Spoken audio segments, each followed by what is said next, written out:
سلام علیکم خدمت همه دوستای گرامی، امیدوارم که خوب و صحتمند سر حال باشین. پس دقیق وایس گوش کنین، انشالله که تمام مشکلاتون در قسمت نوشتن انگیزانامه حل خواهد شد.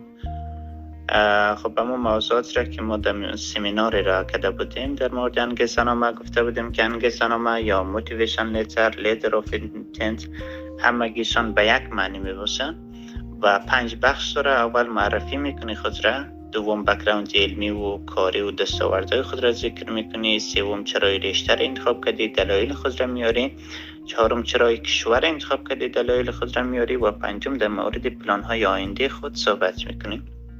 خب در بخش اول که از معرفیه که در قالب یک پاراگراف کوتاه خود را معرفی میکنی که من این نفر هستم، اگر فیصدی مکتبتون بالاست با این فیصدی مکتب، اگر نمره کنکوریتون بالاست با این نمره کنکور و یکی از کاندیدای بورسیه ترکیه. دوم بک‌گراند علمی و کاری و دستاوردها و مهارت‌های خود را ذکر می‌کنید در پهلوی ای که از تقدیرنامه‌های برجسته‌ای که داری یا از بک‌گراند علمی و کاری خود گپ میزنی. اگر کدام مهارت داشته باشی، فرض مثال نجاری، آشپزی، تجارت، هر چی را که داشته باشی، نقاشی، اینا رو میتونی ذکر کنی در قسمت.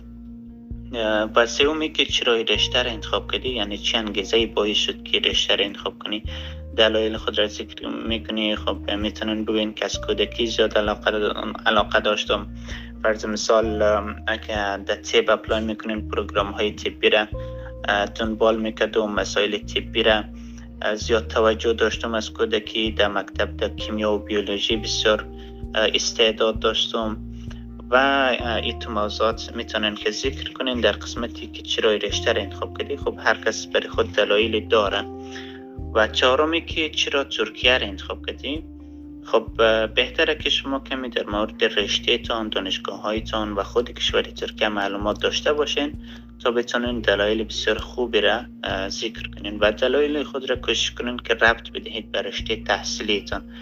فرض مثال میتونن بگوین که ترکیه در پهلوی زیبایی های طبیعی و تاریخ غنی و فرهنگ نزدیکی که با افغانستان داره. اگر دوستایی که به طب اپلای میکنن میتونن بگوین که در قسمت طب و طبابت بسیار پیشرفت کرده دیگه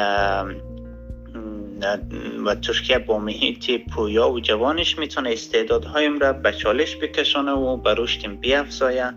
همچنان میتونم که دوستان بین المللی در اونجا پیدا کنم، بازخوان‌ها و فرهنگ‌های مختلفی آشنا شوم که یک تجربه بزرگی در زندگیم خاص بود.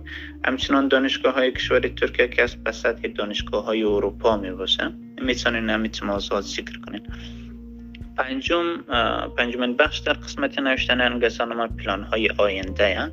توصیه میشه که در قسمت زیاد اغراق‌آمیز و رویایی گپ نزنین. فرض مثال متکی گفته بودم میتونه نگن که من بهترین دکتر دنیا میشم یا من افغانستان را میسازم، چون ایتو اهداف که است یک کمی رویایی جلوه خواهد کرد. کوشش کنید بسیار دقیق و واقع بینانه صحبت کنین، یعنی لازم نیست که خود را در اونجا نابغه جلوه بدین، چون کسایی که اپلیکیشن شما رو چک میکنه کسایی که سالها می وظیفهشون بوده و همه سال هم به صدها ایت اپلیکیشن و انگیزه‌نامه رو چک میکنه، پس بسیار خوب تفکیک میتونه.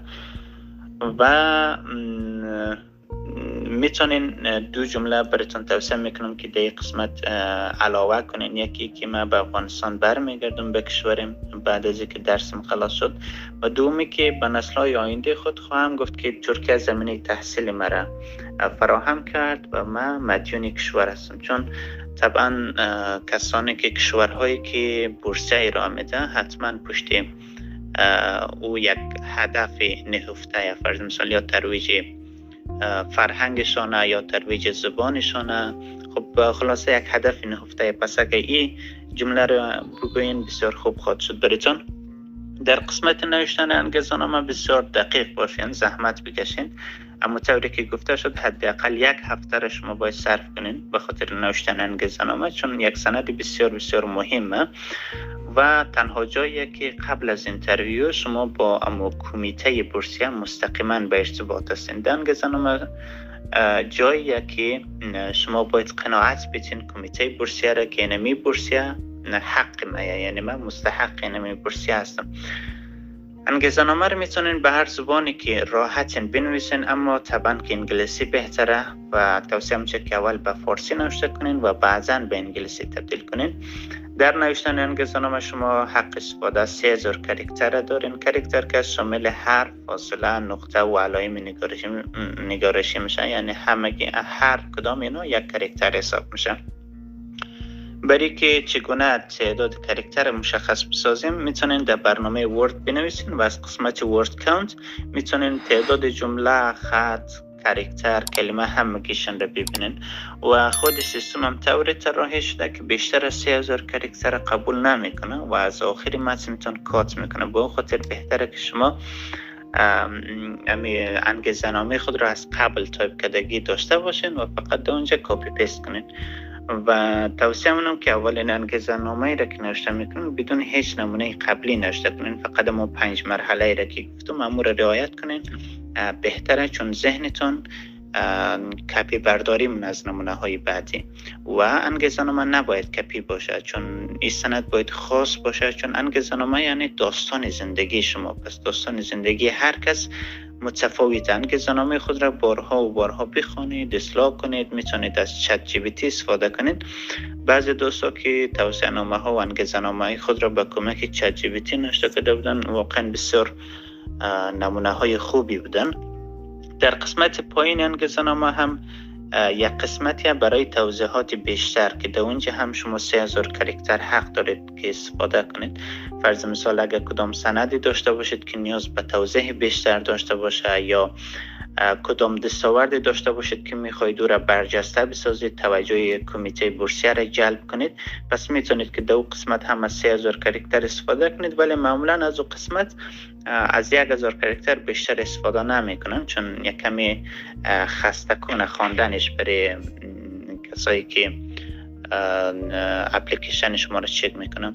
همین موضوعاتی بود که میخواستم در مورد انگیزه‌نامه با شما به اشتراک بگذارم. دوستان عزیز، اگر کارهای اپلیکیشن خود را، ثبت نام خود را شروع نکردین، توصیه میکنم که شروع کنین، هرچند که فرصت زیاده ولی از عمال شروع کنین تا بتونین به طور بسیار دقیق و مسلکی شین.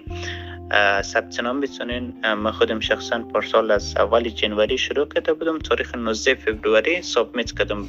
برای سابمیت کردنم زیاد عجله نداشته باشین، فقط اگر 3 روز پیش از دیدلاینش اگر اپلیکیشن خود را سابمیت بتونین بسیار خوب خواهد شد، چون روزهای آخر یکم سر سایت شلوغ میشه، بعضی مشکلات تکنیکی ایجاد خواهد شد دیگه. با خاطر اگر کار اپلیکیشن خود را ساختن اکاونت اینا را شروع نکردین، حتما توصیه میکنم که اونا را شروع کنین دیگه. برای همه دوستا آرزوی موفقیت و صحتمندی را دارم دیگه. انشالله که باعث تمام مشکلاتتون را در قسمت نوشتن انگیزه‌نامه حل کرده باشه.